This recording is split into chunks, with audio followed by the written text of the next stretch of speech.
సుందర్వన్లో జంతువులన్నీ కలిసిమెలిసి చాలా ప్రేమగా ఉండేవి. అడవిలో పెద్ద పెద్ద జంతువులు ఉన్నప్పటికీ ఇక్కడ ఒక తెలివైన నక్క రాజ్యమేలేది.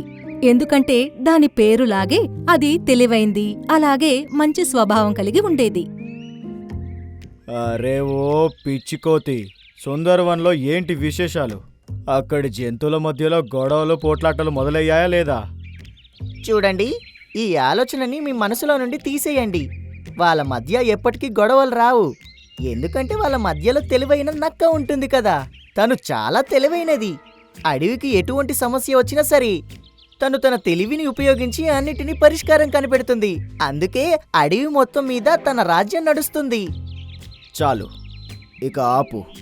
చాలా సంవత్సరాల నుండి నేను అక్కడ పరిపాలన చేయాలనుకున్నాను, కానీ నా ఈ కల నెరవేరటం లేదు. వాళ్ళు ఆ తెలివిగల నక్క మాట వింటారు కదా, తనే నన్ను అడవికి రాజుని చేస్తుంది. కానీ రాజుగారు, తను ఎందుకు అలా చేస్తుంది?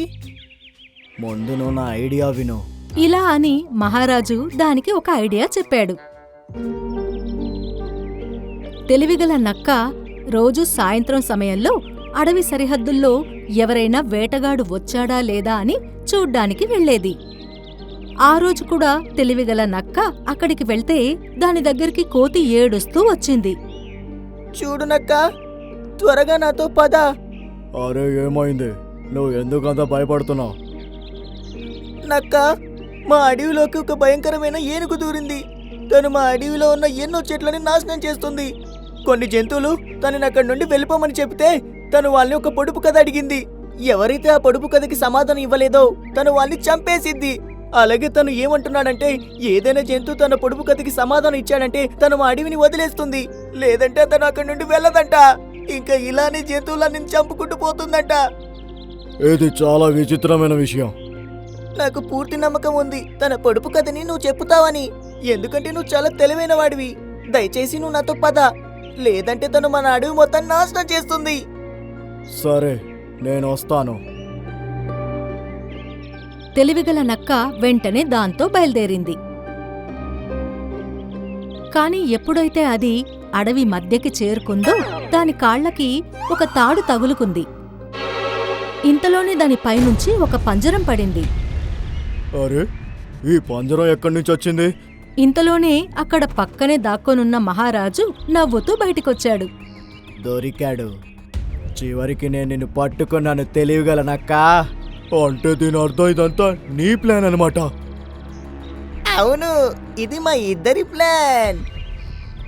నువ్వు నన్ను ఎక్కువ సమయం వరకు బంధించలేవు. నా అడవిలోని జంతువులు నన్ను వెతకటానికి తప్పకుండా ఇక్కడికి వస్తారు. ఆలోచించండి, అప్పుడు మీరు ఏమవుతారో.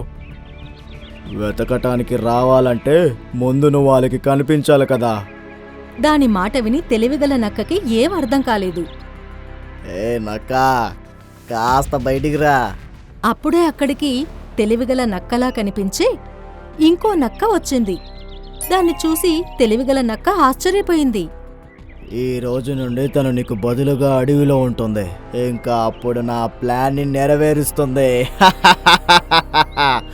ఇలా అంటూ ఆ మూడు గట్టిగా నవ్వడం మొదలుపెట్టాయి. ఆ తరువాత మహారాజు ఆ నక్కని సుందర్వన్కి పంపించాడు. మరుసటి రోజు ఉదయం దానిలా ఉండే నక్క పావురంతో ఇలా అంది. పావురం, అడవి మొత్తానికి సమాచారం అందచేయి. మధ్యాహ్నం అడవిలో జంతువులందరికీ సభ ఉంటుందని, అలాగే అందులో అందరూ తప్పకుండా రావాలి. అలాగేనక్క. కాసేపట్లో పావురం ఈ విషయాన్ని అడవిలో జంతువులన్నిటికీ చెప్పింది. ఎక్కడైతే తెలివిగల నక్క సభ పెట్టేదో జంతువులన్నీ కూడా మధ్యాహ్నంలోపు అక్కడికి చేరుకున్నాయి. నేను మీ అందరికి ఒక విషయం చెప్పాలనుకుంటున్నాను. నేను కొద్ది రోజులుగా మా తమ్ముణ్ణి కలవడానికి వేరే అడవికి వెళ్తున్నాను. అలాగే నేను లేని సమయంలో అడవిని ఏదైనా బలమైన జంతువు చూసుకోవాలని నేను ఖచ్చితంగా కోరుకుంటున్నాను. ఏనుగు, జిరాఫీ, ఎద్దు, ఇంకా తోడేలు, ఈ నలుగురు అడవిపైన రాజ్యం చేయటానికి అర్హులు. కానీ అడవి మీద నలుగురి రాజ్యం నడవదు. రాజు కేవలం ఒక్కరే అవ్వగలరు. తెలివిగల నక్క, అలా అయితే మీరే చెప్పండి ఎవరిని రాజు చెయ్యాలో. నా ప్రకారం అయితే ఈ నలుగురు వాళ్ళలో వాళ్ళే గొడవపడి వాళ్ళలో ఎవరు బలమైన వాళ్ళు నిరూపించుకోవాలి. ఎవరైతే ఈ పోటీలో గెలుస్తారో వాళ్ళనే ఈ అడవిలో నా స్థానంలో నిల్చోపెడతాను. దాని మాటలు విని జంతువులన్నీ ఆశ్చర్యపోయాయి. తరువాత నక్క ఇలా అంది. రేపు ఉదయం అవ్వగానే మళ్ళీ జంతువులు అన్నీ ఇక్కడే ఏకమవుతాయి. అలాగే ఈ నలుగురు మధ్య పోటీ అవుతుంది. మీ అందరు నేను చెప్పే ప్రతి మాట వింటారు. ఈ మాట కూడా తప్పకుండా వింటారని ఆశిస్తున్నాను. ఇలా అని నక్క అక్కడి నుండి వెళ్ళిపోయింది. అలాగే జంతువులన్నీ కూడా వాటి ఇళ్లకు వెళ్ళిపోయాయి. ఇంకోవైపు కోతి మహారాజు దగ్గరికి వెళ్లి ఇలా అంది. నీ ప్లాన్ పని చేస్తుంది రాజుగారు. రేపు ఉదయం అన్న నక్క ఆ అడవిలో ఉన్న జంతువుల మధ్య పోటీ పెడుతుంది. ఆ గొడవ అడవిలో ఉన్న పెద్ద జంతువులు అన్ని చనిపోతాయి. ఆ తరువాత మీరు అడవిని పరిపాలిస్తారు. ఈ రోజు నువ్వు నాకు చాలా మంచి విషయం చెప్పావు. నాకు చాలా సంతోషంగా ఉంది. పొద్దునవ్వగానే సుందర్వన్లో ఉన్న చిన్న పెద్ద జంతువులన్నీ అక్కడికి వచ్చాయి. సుందర్వన్లో ఇలా మొదటిసారి జరగబోతోంది. అడవిలో ఉన్న జంతువుల మధ్య పోటీ జరగబోతోంది. అందుకే జంతువులన్నీ ఈ పోటీని చూడ్డానికి అక్కడికి చేరుకున్నాయి. జిరాఫీ, ఏనుగు, తోడేలు ఇంకా ఎద్దు 4 ఎదురెదురుగా నించున్నాయి. ఇంకా నక్క ఒక కొండ పైన నించుని లోపల సంతోషిస్తోంది. సరే, నేను 3 లెక్క పెట్టిన వెంటనే మీరు పోటీ మొదలు పెట్టండి. మేము సిద్ధంగా ఉన్నాం. 1, 2, 3 మొదలు పెట్టండి. 3 లెక్క పెట్టగానే ఏనుగు నక్కని దాని పెద్ద తొండంతో ఎత్తి కొండ మీద నుండి కింద పడేసింది. ఆ తరువాత అవి 4 కలిసి దాన్ని బాగా కొట్టడం మొదలుపెట్టాయి. ఏం చేస్తున్నారు? మీరు నన్ను ఎందుకు కొడుతున్నారు? అరే, మీలో మీరు కొట్టుకోవాల్సింది కదా. అవి 4 దాని మాట వినకుండా దాన్ని బాగా కొట్టడం ప్రారంభించాయి.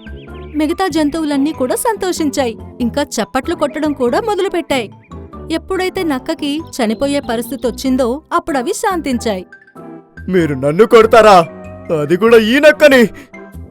లేదు, మేము తెలియగల నక్క మీద ఎప్పుడు చెయ్యి చేసుకోము. ఏం మాట్లాడుతున్నారు మీరు? ఎప్పుడైతే నువ్వు మా మధ్య గొడవ పెట్టాలని చూసావో అప్పుడే మాకు మొత్తం అర్థమైంది నువ్వు మా తెలివిగల నక్కవు కాదని. కానీ మేము కూడా ఇది తెలుసుకోవాలనుకున్నాము, మా తెలివిగల నక్క ఎక్కడుంటుందో అని.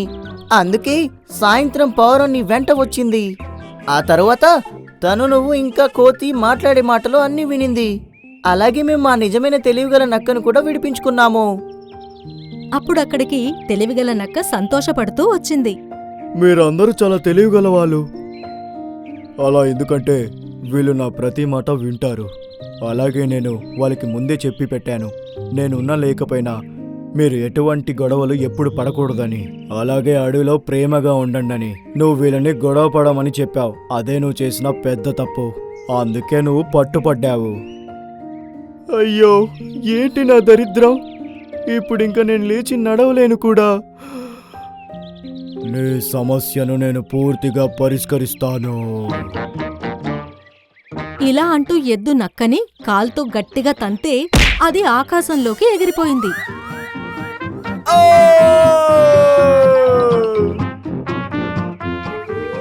జంతువులన్నీ సంతోషంతో ఎగరడం మొదలుపెట్టాయి. ఆ తర్వాత తెలివిగల నక్క దగ్గరికి చేరి దాంతో మాట్లాడడం మొదలుపెట్టాయి.